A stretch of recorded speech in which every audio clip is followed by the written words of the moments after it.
Today we're going to be reading The Friend by Sarah Stewart.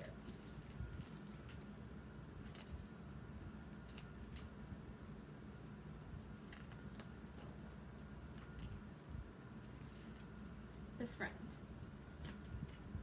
Annabelle Bernadette Clementine Dodd was a good little girl, though decidedly odd. Belle lived every day as if she were grown. She thought she could do everything all on her own. Now Belle had a very good friend in her home, from whose sight she was seldom allowed to roam. In fact, on most days they worked side by close side, where Beatrice Smith was the kindest of guides. Belle's mother was busy, too busy to play, and her father was much too often away. So hour after hour, day after day, Belle followed Bee, with Bee leading the way. First day of the week, they'd wash all the clothes, hanging them out in the sun's fullest glow. Belle would assemble large clothespin bouquets, while Bee would respond in her singular way. "Glory be, Lord knows you try, my child. Now let those clothes just flap for a while." Then they'd walk to the beach for a swimming spree, Belle and Bee, hand in hand, to the sea.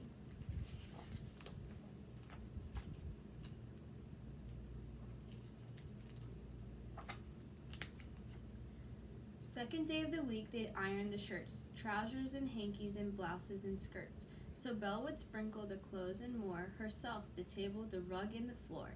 Bee'd straighten up, look Belle in the eye, let's give this place a chance to dry. Then they'd hike on the beach and make art in the sand, Belle and Bee, by the sea, hand in hand.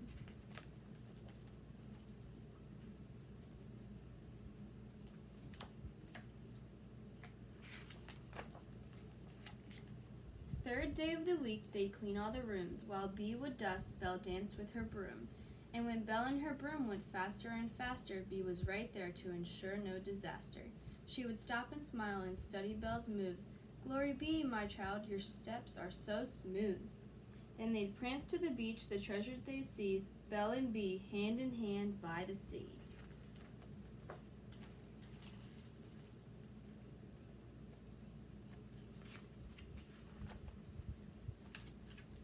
Fourth day of the week, they'd shop at the store and head to the garden for onions and more.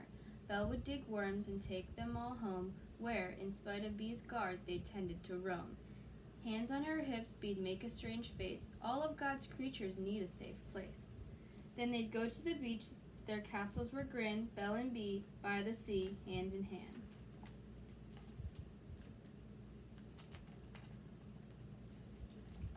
Fifth day of the week, they'd bake some bread, or roll out their favorite cookies instead. Belle was the artist and Bee was the baker. Their tasty results seemed to cover an acre. Bee'd turn from the stove and exclaim with pride, "Glory be, my child, beauty can't be denied." Then they'd stroll to the beach and sit down for tea, Belle and Bee, hand in hand, by the sea.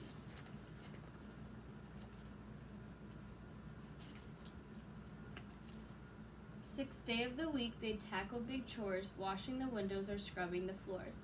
But they'd only work for half the day, with songs and jokes along the way.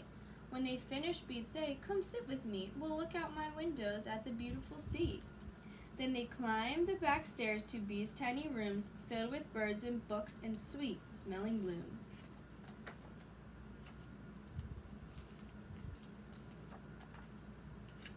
Seventh day of the week, Belle was always Bee's guest. They went to Bee's church where Belle sang best. And Bee would say on his most special day, "Hallelujah and glory be, I'm so lucky you're next to me." And they'd sit in the garden and soak up the sun and give their thanks that the week's work was done. But then came a day like many other days, except Belle snuck outside all alone to play. There was no one in sight, no one at all, so she picked up her enormous red ball. Belle took her ball and walked straight to the sea. "I'm the boss of myself, I'm the boss of me." Belle's ball bounced away and she ran to save it. She felt strong and brave until a big wave hit. Back at home, Bee turned. Where could Belle be? Bee ran to the sea, she ran fast to the sea. Dashed into the water in her apron and shoes, she knew she had absolutely no time to lose.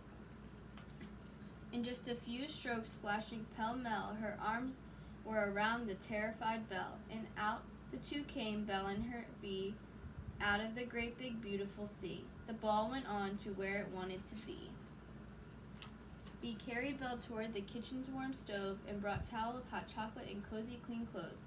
Belle, all dry now and in a safe place, took another towel and dried Bee's face, and wanting most of all to cheer her up, gave Bee a hug and filled up her cup. I'm so very, very sorry, Bee. I should have asked you to come with me. There was a good woman, I called her my friend. She's in my heart now. She took care of me then.